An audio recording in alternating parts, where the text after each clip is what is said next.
तो hello guys, क्या हाल चाल। मैं आपका एजुकेटर अमन कुमार स्वागत करता हूँ आपका अपने यूट्यूब चैनल ग्रेट स्टडी में। तो आज की वीडियो हम देखेंगे chapter first class 12 the last lesson English का है। इंग्लिश का जो कि प्रोज में है फर्स्ट चैप्टर। इसकी हम तुमको समरी बता देते हैं, फिर हम आपको इसके 4 क्वेश्चन कराएंगे जिसमें से आपको बोर्ड एग्जाम में एक न एक फंस जाएगा। अगर नहीं फंसेगा तो हम ट्रिक बताएंगे जिससे आप यूज़ करके आप अच्छे नंबर ला लेंगे। देखो फर्स्ट चैप्टर में क्या बताया गया है। एक स्कूल है जो कि अलेक्सा और लॉरेंस में एक स्थान है हॉपर है, जिसमें एक टीचर है एम एम एल बहुत संघीय प्रवृत्ति के यानी कि बहुत स्ट्रिक्ट टीचर है। उनके एक स्टूडेंट है फ्रेंच। ये जो एम एम एल टीचर है वो क्या पढ़ाते हैं, फ्रेंच पढ़ाते हैं अलेक्सा और लॉरेंस नामक स्थान पर। एक उसके साइड में एक जर्मन है, जर्मन यानी कि देश। जर्मन ने उस पर क्या करते हैं, अटैक कर दिया था। उसके पर क्या कर दिया था, अटैक कर दिया था। तो उसके दो स्थान थे वो उसने जर्मनी ने क्या कर दिया, कब्जा कर लिया। तो इसलिए जो यहाँ पर फ्रेंच भाषा पढ़ाई जाती थी वहाँ पर अब जर्मन ने अपनी भाषा थोप दी, जहाँ पर आपको क्या पढ़ाई जाएगी, अब जर्मन पढ़ाई जाएगी इन दोनों स्थानों पर। तो एम एम एल उसके बारे में, उस वहाँ के निवासी के बारे में, जो यहाँ के निवास करते थे लोग, उनके बारे में उन्होंने अपनी ये फ्रेंच भाषा के बारे में बताया। आज इसी चैप्टर में यही बताया गया है। ठीक है, तो चलिए वीडियो को शुरू करते हैं। इसमें हम इसके 4 क्वेश्चन पढ़ेंगे जो आपको बोर्ड एग्जाम में मिल जाएंगे। Chapter 1 first class 12 the last lesson allowance doubt ने ये लिखा था। Short question type. ठीक है, what did M Hamel says about the French language, यानी कि एम हेमल फ्रांस भाषा के बारे में क्या कहते थे। तो M Hamel says about the French language that French language the most beautiful and most logical language in the world. M Hamel says that about the French language. M Hamel ने France भाषा के बारे में कहते हैं कि French language the most beautiful and most logical language in the world, कि France भाषा दुनिया की सबसे सुंदर और सबसे तार्किक भाषा है। He said that it was the clearest and the most logical language. वह कहते थे कि यह सबसे साफ और तार्किक भाषा है। और सेकंड क्वेश्चन है हमारा, What was French expected to be prepared with for school that day? उस दिन स्कूल जाने के लिए फ्रेंच से क्या तैयार की अपेक्षा की गई थी। फ्रांच कौन था, एम एम एल का स्टूडेंट था। Franz was expected to prepare a lesson on participle. M M L his teacher had announced that he would question on participle on that day. French did not know even the first word about them. He was expecting a scolding for his teacher on that day. इसकी हिंदी है, France से participle पर एक part की उपेक्षा की गई थी। उसके टीचर एम हेमल घोषणा कर चुके थे कि वह पार्टिसिपल पर प्रश्न करेंगे।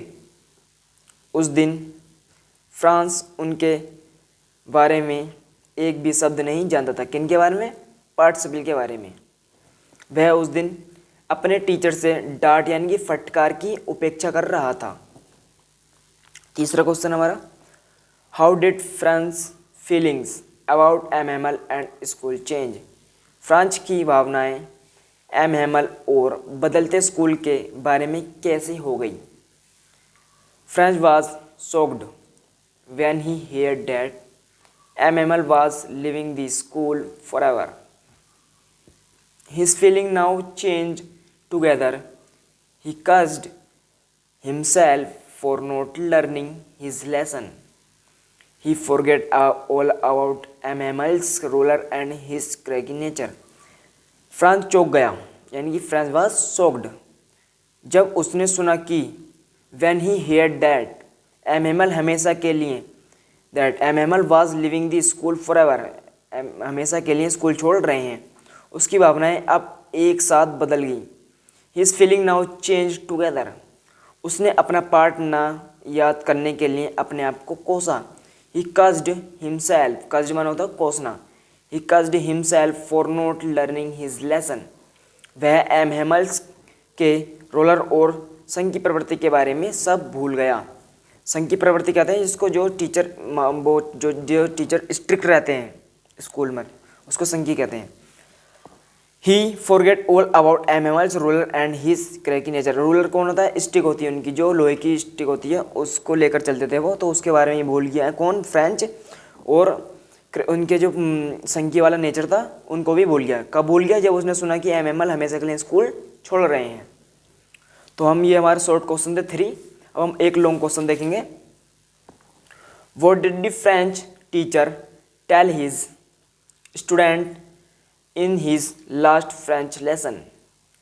What impact did it have on them? Why? फ्रांसीसी शिक्षक ने अपने अंतिम फ्रांसीसी पाठ में अपने छात्र से क्या कहा? इसका उन पर क्या प्रभाव पड़ा और क्यों? इसका आंसर देखेंगे हम। He told his students, उन्होंने अपने छात्र से कहा कि that it was the last lesson, यह आखिरी पाठ है। He would give them, जो वह उन्हें देंगे। The order had come from Berlin to teach only German in the schools of Alex and Lorraine. Berlin से अल्सेस और लोरेन के स्कूल में केवल जर्मन भाषा पढ़ाने का आदेश आया था। The new master would come the next day, नया अध्यापक अगले दिन आ जाएगा। He advised them, उन्होंने उन्हें advised them to be careful and attentive, उन्होंने उन्हें सावधान और सतर्क रहने की सलाह दी। The students' parents were not anxious to make them learn German, यानी कि जो अध्यापक यानी कि जो स्टूडेंट थे उनके माता पिता एनोसियस यानी उत्सुक नहीं थे, किस लिए? जर्मन भाषा पढ़ाने के लिए। जो उनकी भाषा थी फ्रेंच वाज देयर की टू फ्रीडम, यानी कि फ्रेंच भाषा जो ही उनकी जो कि स्वतंत्रता की चाबी थी। His speech had great impact on them, उनके भाषण का उन पर बहुत बड़ा प्रभाव पड़ा।